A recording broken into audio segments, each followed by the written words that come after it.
Hi and welcome to the Geek Legion of Doom. This is a sci-fi movie review and I'll be having a look at the 2014 reboot of RoboCop.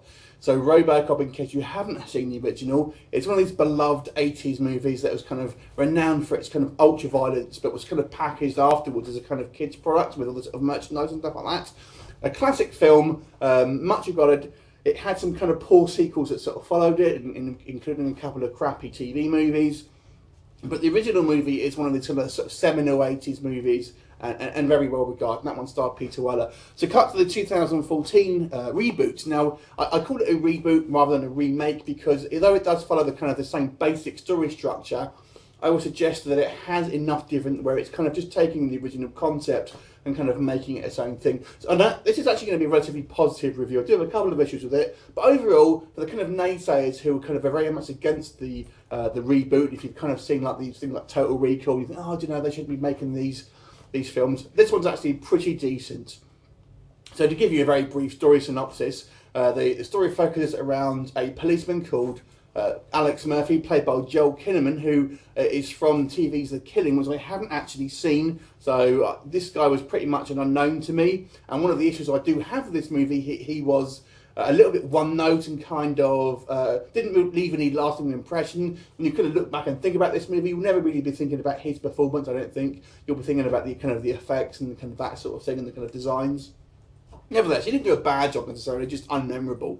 And you know, he's a sort of badly wounded in the kind of course of action by these kind of drug dealers that he's been investigating. So there's a private agency called OmniCorp who are kind of, I'm guessing, kind of this big sort of robotics manufacturer. They've been essentially dominating this kind of the world market by having kind of robotic police soldiers in pretty much all over the world, apart from America. And there's a kind of a Bill of Rights which basically prevents OmniCorp for kind of putting the kind of robotic policemen or soldiers on sort of US soil, and they kind of want to find a way around it. So their idea is to actually have a kind of a real person inside a kind of essentially a robotic suit, therefore kind of getting around the kind of the law, preventing saying this isn't actually a robot, this is kind of like, you know, a cyborg or what have you, and has actually got a human conscience, so therefore it's essentially almost like a pilot to sort of prove to the American people that this kind of thing, a kind of robotic police force, can work. Now, of course, they don't really care about the law here, they're just in it for a profit, and this is the kind of thing, it's obviously a bit of a look at sort of big business and kind of American foreign policy as well to a certain degree, which is kind of interesting, but it's never really sort of dwelled upon that much. And Alex Murphy is this good cop, he gets put in the RoboCop suit by Gary Oldman, who's kind of the scientist who's working for Michael Keaton, who is this kind of the big head honcho of this sort of company.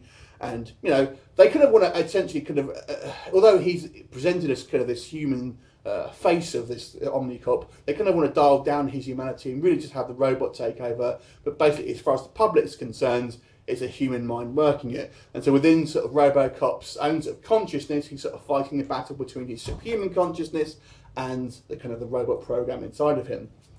I won't go too much into the plot in in case you obviously haven't seen the movie yet and do anything about it. But suffice to say, there's plenty of action. Obviously, you've got this kind of the B story as well. Alex Murphy trying to find out who killed him, and that's kind of really an unrelated sort of story, but you know, it's exciting nonetheless. I guess the only other negative I would say about this movie, it takes a little bit of time to kind of get going, and you spend a lot of time almost sort of training RoboCop. Now, a couple of things I kind of want to address. There's been a lot of flack for this movie about this kind of the black sort of armour that he's using.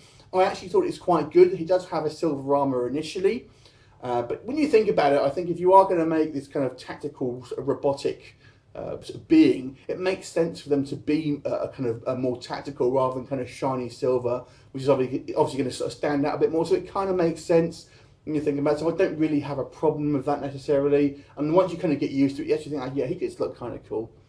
And one of the main differences here, of course, he's pretty much conscious of who he is all the movie, whilst in the original sort of RoboCop, he was kind of a bit, didn't really know who he was and what was going on really, whilst here he is that sort of Alex Murphy the whole film. So that's one of the sort of the key differences between this version and the original version, and why I say it's more of a reboot than a kind of a remake, so to speak. I thought the effects were pretty decent. The supporting cast were all very good. I think Michael Keaton was excellent. Gary Oldman's always excellent. The only kind of weak link I say was Joel Kinnaman, who's again not bad, he's just a little bit average. So overall, I think it's definitely worth seeing. It's a good action film. I guess the other thing we can talk about briefly is the kind of level of violence here. So here in the UK, it's rated 12. So, you know, obviously the original one was being an 18 and very violent, very bloody, and that is obviously dialed down here. There is quite a lot of violence in it. He kills a lot of people, and there's lots of gun battles and things like that. But there's very little blood. But they kind of do as best as they can with this kind of 12 rating. But you have to understand, obviously, it's a business. It's an expensive movie. It needs to appeal to mass audiences. So I can kind of forgive it for that because, again, once you kind of watch the movie, you don't necessarily know it all the time. So I can kind of forgive that. But it would have been nice to see a few more blood squibs here and there. Overall, despite its kind of few minor flaws, I think it's a fun action movie. I think most people will get a kick out of it. I'm going to give it a 7 out of 10. What did you think of it? If you've seen it, leave me a comment. I'll look forward to seeing you next time. Bye for now.